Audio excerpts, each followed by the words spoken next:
जीवन आखिर है क्या? ये सवाल सुनने में बहुत सीधा साधा लगता है, पर है बहुत गहरा। हजारों सालों से हम यही तो समझने की कोशिश कर रहे हैं कि एक पत्थर और एक पौधे में, या एक मशीन और एक इंसान में सच में फर्क क्या है। वो कौन सी एक चीज है जो किसी भी वस्तु को जिंदा बना देती है? चलिए आज विज्ञान की नजर से इस पहेली को सुलझाने की कोशिश करते हैं। तो वो कौन सी एक चीज है जो जिंदा और बेजान में फर्क करती है? पहली बार में शायद लगेगा कि हिलना, डुलना या बढ़ना, पर क्या बात इतनी ही है? चलिए थोड़ा और गौर से देखते हैं कि वो कौन सा गुण है जो एक छोटे से बैक्टीरिया से लेकर एक बड़े से पेड़ तक हर जिंदा चीज में कॉमन होता है। अच्छा, ज्यादातर हम लोग जिंदगी को कैसे पहचानते हैं? देखकर, है ना? जैसे एक कुत्ता दौड़ रहा है या एक पौधा बढ़ रहा है।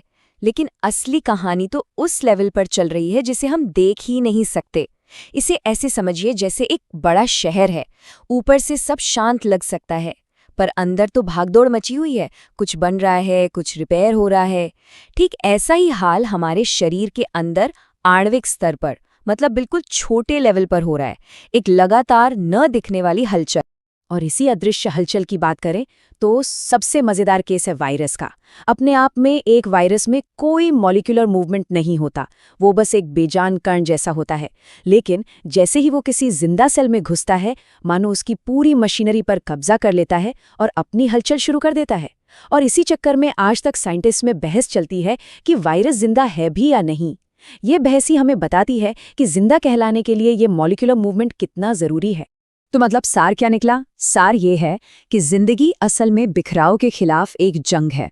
कुदरत का नियम है कि हर चीज वक्त के साथ खराब होती है, टूटती है, और जिंदगी वो ताकत है जो एनर्जी लगाकर इस टूट-फूट को रोकती है, खुद को रिपेयर करती है और एक सिस्टम बनाए रखती है। यही लगातार चलने वाला मॉलिक्यूलर मेंटेनेंस ही जिंदगी का असली सिग्नल है। तो इस पूरी कहानी को समझने के लिए हम क्या-क्या देखने वाले हैं? सबसे पहले जानेंगे कि जिंदगी है क्या, फिर बात करेंगे उन 4 जरूरी प्रोसेस की, पोषण की ताकत को समझेंगे, देखेंगे कि जीव खाना कैसे बनाते या खाते हैं, और आखिर में हम इंसानों के डाइजेस्टिव सिस्टम का सफर देखेंगे। तो चलिए शुरू करते हैं। बात करते हैं जिंदगी के उन 4 सबसे जरूरी मेंटेनेंस जॉब्स की, जिनके बिना जिंदगी की गाड़ी चल ही नहीं सकती। इन्हीं मेंटेनेंस जॉब्स को साइंस की भाषा में कहते हैं लाइफ प्रोसेसेस, यानी जीवन प्रक्रियाएं। यादें हमने बिखराव की बात की थी? बस ये वही प्रोसेस हैं जो शरीर को बिखरने से बचाने के लिए 24 घंटे काम करते हैं। इनके बिना तो किसी भी जीव का जिंदा रहना नामुमकिन। तो ये 4 सबसे जरूरी प्रोसेस कौन से हैं? देखिए, पहला है न्यूट्रिशन यानी पोषण, मतलब बॉडी के लिए फ्यूल और कच्चा माल जुटाना। दूसरा है रेस्पिरेशन यानी श्वसन, जो उस फ्यूल को एनर्जी में बदलता है। तीसरा है ट्रांसपोर्टेशन, जो उस एनर्जी और माल को हर सेल तक पहुंचाता है।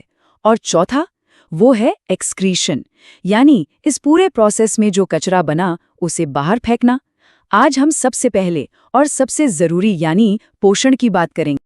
चलिए तो बात करते हैं पोषण की। सीधी सी बात है, कोई भी मशीन बिना फ्यूल के नहीं चलती, और हमारा शरीर भी तो एक कमाल की मशीन ही है। पर सवाल ये है कि पोषण इतना जरूरी है क्यों? मतलब बॉडी को बाहर से एनर्जी लेने की जरूरत ही क्या है? देखिए, इसके 3 मेन काम हैं। पहला, हमें एनर्जी देना, भागने दौड़ने, सोचने, हर काम के लिए। दूसरा, ग्रोथ के लिए रॉ मटेरियल देना। और तीसरा, शरीर में जो रोज की टूट-फूट होती है उसे रिपेयर करने के लिए सामान देना। ठीक है, तो पोषण जरूरी है, ये समझ आ गया, पर जीव इसे लेते कैसे हैं? कुदरत में इसके लिए मोटे तौर पर 2 ही तरीके हैं। एक तरफ है प्रोड्यूसर्स, साइंस में इन्हें ऑटोट्रॉफ्स कहते हैं। ये अपना खाना खुद बनाते हैं, जैसे पेड़ पौधे। और दूसरी तरफ हैं कंज्यूमर्स, यानी हेटेरोट्रोफ्स, हम लोगों की तरह, जो खाने के लिए दूसरों पर डिपेंड करते हैं। मतलब एक खुद बनाता है, दूसरा बना बनाया खाता है। ये 2 ही बेसिक तरीके हैं।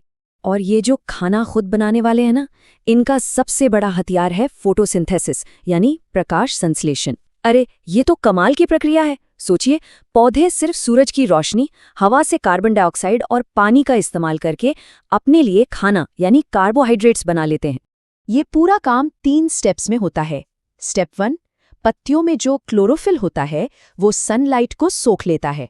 स्टेप 2, उस लाइट एनर्जी से पानी के मॉलिक्यूल्स को तोड़ा जाता है और केमिकल एनर्जी बनाई जाती है।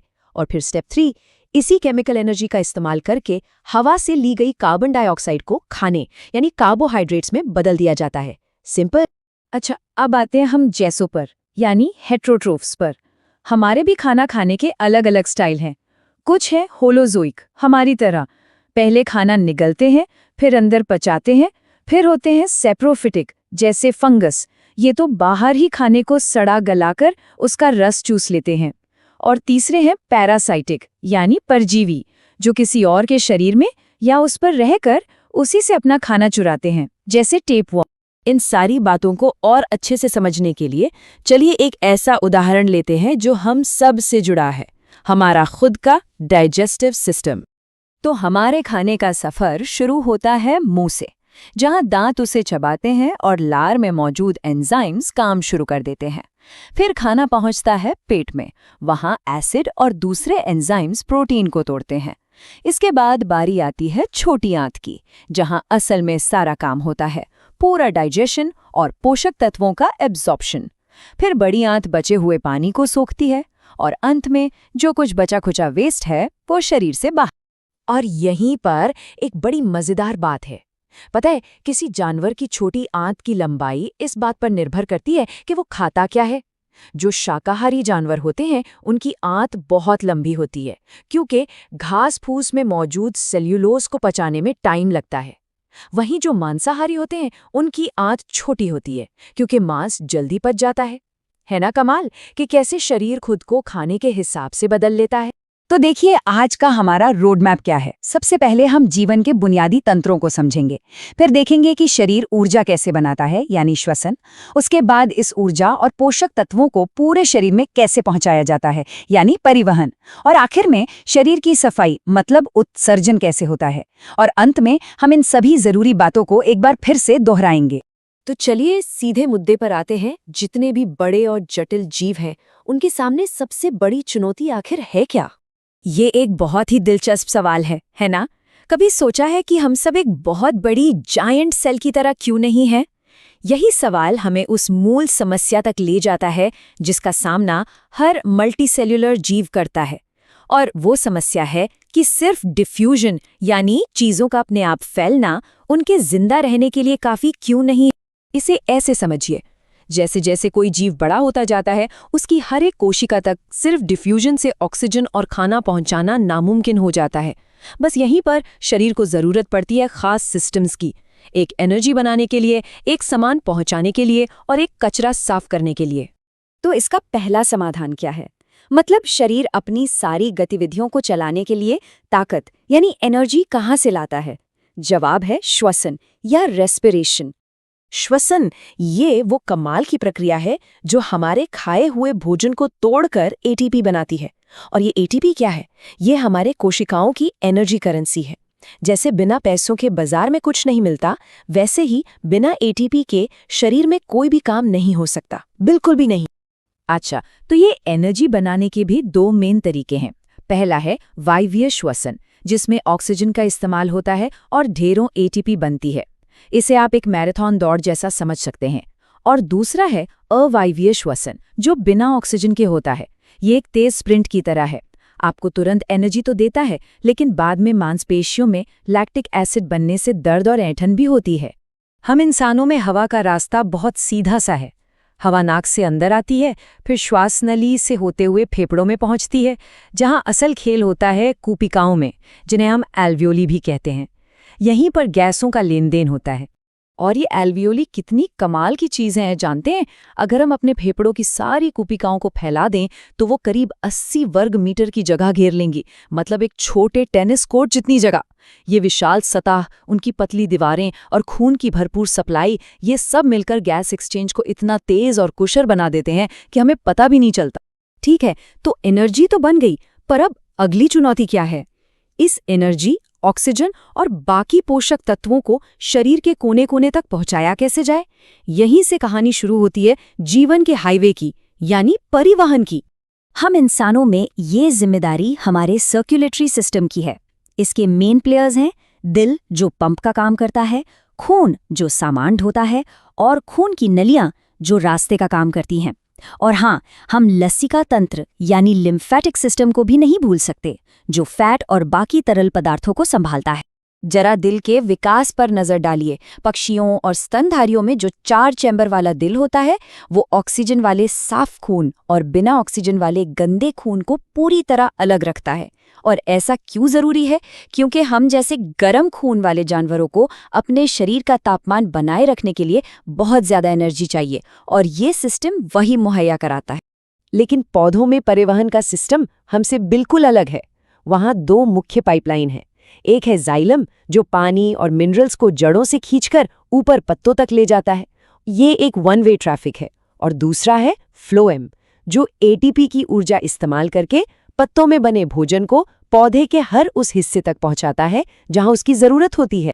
चलिए, अब आते हैं हमारी आखिरी चुनौती पर।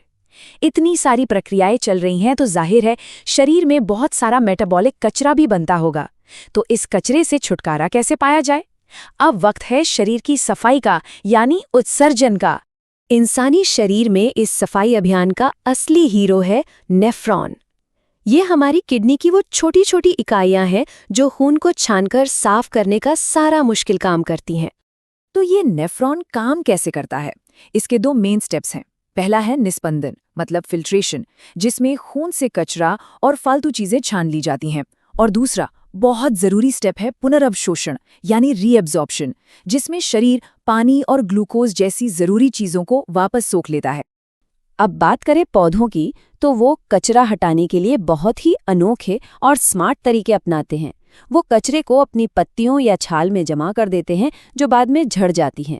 कुछ पौधे तो अपनी जड़ों के जरिए कचरे को आसपास की मिट्टी में ही छोड़ देते हैं। कितना कमाल का तरीका है ना? चलिए, तो अब तक हमने जो कुछ भी सीखा उसके सबसे जरूरी पॉइंट्स को फटाफट एक बार रिवाइज कर लेते हैं, ताकि वो हमेशा याद रहे। तो देखिए, याद रखने वाली बातें ये हैं। जीवन का मतलब ही है लगातार रखरखाव। एटीपी ही वो यूनिवर्सल एनर्जी है जिससे सब कुछ चलता है। बड़े जीवों के लिए सिर्फ डिफ्यूजन काफी नहीं होता, इसीलिए उन्हें खास अंगों की जरूरत पड़ती है। और आखिर में, चाहे पौधे हों या जानवर, भले ही उनके तरीके अलग अलग हों, पर सबका लक्ष्य एक ही है, जिंदा रहना। लेकिन जाने से पहले एक सवाल आपके लिए छोड़ जाता हूं। अगर हमारे शरीर के ये सिस्टम्स रख रखाव करने में इतने माहिर हैं, इतने परफेक्ट हैं, तो फिर वो क्या चीज़ है जो इन्हें आखिर में कमज़ोर और नाजुक बना देती है? इस पर ज़रूर सोचिएगा। आज हमने जो भी बातें की वो सब ई-पाठशाला यूट्यूब चैनल की सामग्री पर आधारित थीं, और उनकी तरफ से सभी विद्यार्थियों के लिए एक खास संदेश भी है। अगर आपको इस चैप्टर एक्सप्लेनेशन से कुछ नया सीखने को मिला और ये पसंद आया, तो इसे लाइक ज़रूर करें। इसे अपने दोस्तों और बाकी छात्रों के साथ शेयर करें, और ई-पाठशाला यूट्यूब चैनल को सब्सक्राइब करना ना भूलें। याद रखें, ये सामग्री सिर्फ आपके लिए नहीं, बल्कि उन सभी के लिए उपयोगी है जो एनसीईआरटी को रटने की बजाय कॉन्सेप्ट के साथ समझना चाहते हैं। आपका एक शेयर किसी और की पढ़ाई को बहुत आसान बना सकता है।